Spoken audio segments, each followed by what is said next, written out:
Okay, my sleep has been really fucked up. I haven't been able to get to bed until like 4 a.m. or 6 a.m. or something. Not because I am not tired, I'm so tired, but I just don't feel like I can go to the next day. Like there's something that's just holding me, and I mean, I've thought about this a lot. And I think it has to do with the pressure that I put on myself. I think I put a lot of pressure on myself to get better and to do things right and to move forward, and it's a difficult thing to do every day, and I'm worried that I'm not going to do well.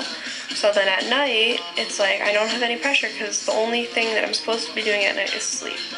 So it's okay if I just do whatever I want during the night because I'm not disappointing anyone. There's no expectations that I'm not living up to, except for not sleeping.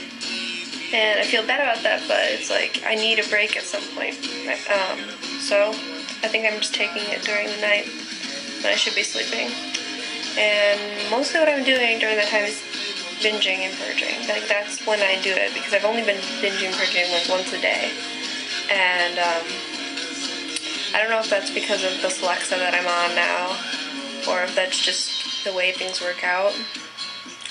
Generally my mood has been pretty good. I haven't felt like totally out of control or despairing or anything. I mean, I have some depressed days, but generally it's tolerable.